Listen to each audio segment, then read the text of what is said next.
Doutor João Pedro Damasceno, beleza? A gente fala, doutor João, o que vocês vieram fazer aqui, já que vocês representam a defesa da Elizabeth? A gente acompanha todos os atos, tá? Foi colhido o material do cachorro, tá? Para ser levado para perícia. Ainda não foi instaurado inquérito, o delegado vai aguardar a coleta do material, eventual perícia, e desde já a Elizabeth nega todos os fatos, qualquer envenenamento, inclusive do cachorro.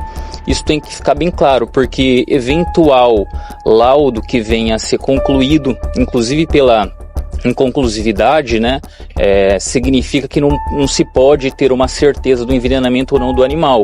Isso, para todos os fins, Elizabeth é inocente, tá? A gente vai aguardar os demais passos, inclusive no caso da Larissa. Elizabeth está prestes a ser citada já para a gente apresentar a nossa defesa técnica, tá? E os demais passos serão apresentados de fato nos autos. Doutor, caso seja sobre aquele vídeo que ela teria enviado para uma irmã da cachorrinha agonizando, ela chegou a ser perguntada sobre isso? Não, ainda não. Ela não se manifestou sobre isso ainda, tá? Doutor, caso seja positivo, isso pode agravar um pouquinho mais a situação na defesa? Olha, tecnicamente não. Novamente, vai depender dos órgãos de persecução penal criar um elo entre a morte do animal com a Elizabeth, tá? Eventual laudo que venha a dar positivo, caberá novamente à Polícia Judiciária ou ao Ministério Público comprovar isso, tá? Ela comentou alguma coisa de como foi esse enterro que ela fez aqui da cachorrinha, como que ela veio pra cá? Não, ela não comentou. Na verdade, foram até os familiares, salvo engano, a cachorrinha morreu à noite, né? E foi um dia chuvoso, e os familiares vieram enterrar ela aqui, tá? Quem que veio? Salvo engano, foi a Viviane, o marido, eu acho que a Larissa, não me engano, salvo engano, a Larissa também estava, tá? Então, são essas pessoas, foram de fato os familiares que vieram enterrar o animal. Doutor, quando o cachorrinho morreu, só a dona Elizabeth estava com ele? Não temos essa informação, tá? O que chama a atenção são os 15 dias antes, né, da morte da Isso. Natália, né, doutor? No caso positivo, o que interfere nos outros inquéritos para a sua frente? Novamente, não interfere nada. A gente não pode criar conjecturas para criar um elo entre a Elizabeth e qualquer outro fato. Novamente, vai caber às autoridades, à Polícia Judiciária e ao Ministério Público comprovar isso, tá? Obrigada. Perfeito? Obrigada. Obrigado, gente. Oi? Obrigada. Segura o seu microfone. Peraí. Dá? Só na hora com o seu Sebastião. Sebastião, como que a cachorrinha foi enterrada aqui por quem? Ela foi enterrada aqui pela Beth, pelo genro e pela filha Viviane. Foi numa... mais ou menos às 6h30, quase 7 horas da noite, que enterrou ela. Tava chovendo ainda, uma chuvinha leve, mas tava. E quem autorizou enterrar aqui foi a própria Larissa. A Larissa ligou para mim, estava trabalhando ainda. Era mais ou menos às 6 horas da tarde, a Larissa ligou. Aí, pai, a cachorrinha da Beth morreu. Ela está pedindo para ver se pode enterrar aí, que como é um apartamento, eles não têm que enterrar. E está chuviscando, pode ir aí? Eu falei, pode, você que sabe, pode. Aí veio enterrar aí. Aí veio ela, o Mioto, que é o marido da Viviane, e a Beth, a Viviane, o Mioto. E parecia uma outra pessoa que eu não lembro quem é. Não lembro se era o Luiz, quem que era, sabe? Estava junto. Aí vieram enterrar aqui. Como o senhor vê esse trabalho que foi feito aqui hoje, da exumação do corpo da cachorrinha? O senhor acredita que ela possa ter sido envenenada realmente? Não, eu não posso dizer nada, que eu não tenho prova nenhuma, né? Mas as circunstâncias que falam, né? Então, não sei o que pode ser. O senhor já tinha ouvido falar alguma vez que essa cachorrinha tenha sofrido algum tipo de maus tratos? Não, isso aí não. Isso aí não tinha ouvido falar nada. Ela parecia ser que gostava muito da cachorrinha.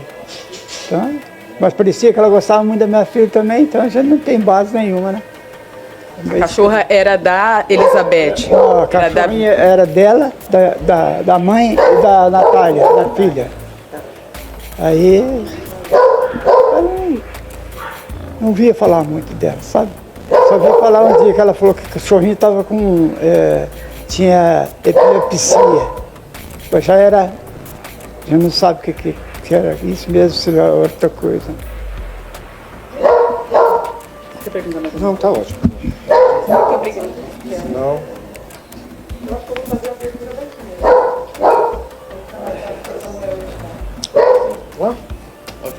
Não, agora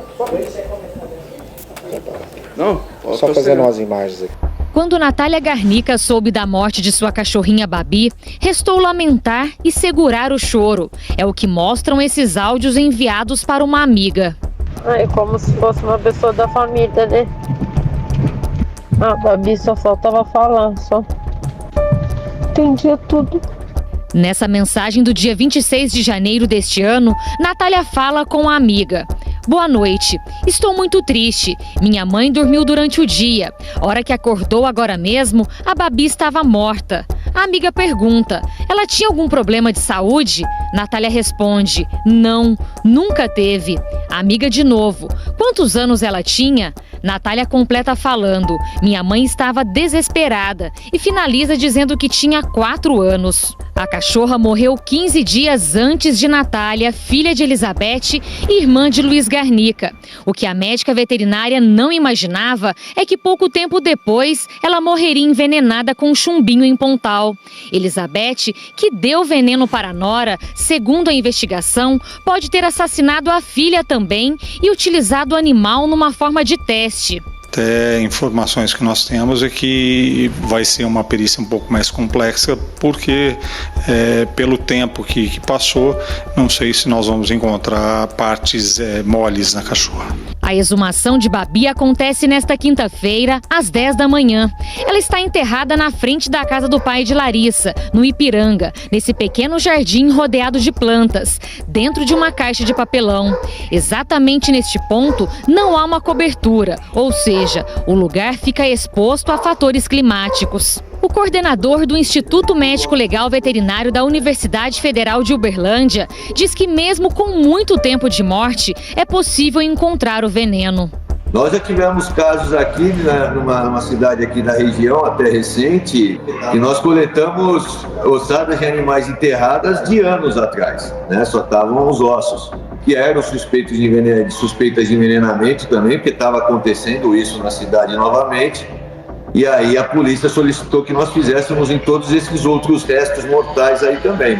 Alguns que nós conseguimos identificar foram chumbinho, outros a gente não conseguiu identificar na terra devido àquele processo, né, de tempo chuvoso, treino da cova, quanto tá fundo a cova. Um trabalho que, segundo o especialista, envolve várias frentes e o resultado do laudo pode sair rápido. Normalmente aqui os nossos resultados eles saem de 7 a 10 dias. Babi estava sob os cuidados de Elizabeth Arrabassa no apartamento onde morava aqui na zona sul de Ribeirão. A Arrabassa teria enviado um vídeo para uma irmã da cachorrinha estribuchando.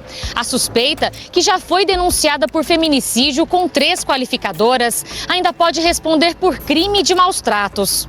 A pena pode chegar de 2 a 5 anos. No caso de condenada pelo feminicídio de Larissa Rodrigues, a pena máxima é de 40 anos. Com as 3 qualificadoras, chegaria a 60 anos. E se pegar 60 anos de cadeia, só cumpriria a pena máxima de 40, pela lei do Brasil. E iria para o semiaberto depois de cumprir 50% de 60, ou seja, 30 anos em regime fechado.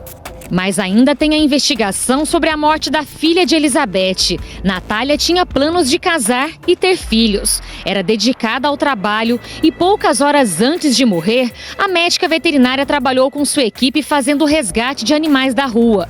Morreu de forma semelhante de Larissa, mas nesse caso ainda não há prova sobre a participação do Luiz. Uma coisa que já está cientificamente comprovada é que quando existe maus tratos, né, ao animal, muito provavelmente na mesma residência existe maus tratos às mulheres, aos idosos, a esses alvos que a gente já está cansado de saber. As defesas de Luiz Antônio Garnica e Elizabeth Arrabassa negam o envolvimento nas mortes da professora Larissa Rodrigues, de Natália Garnica e também da cachorrinha Babi.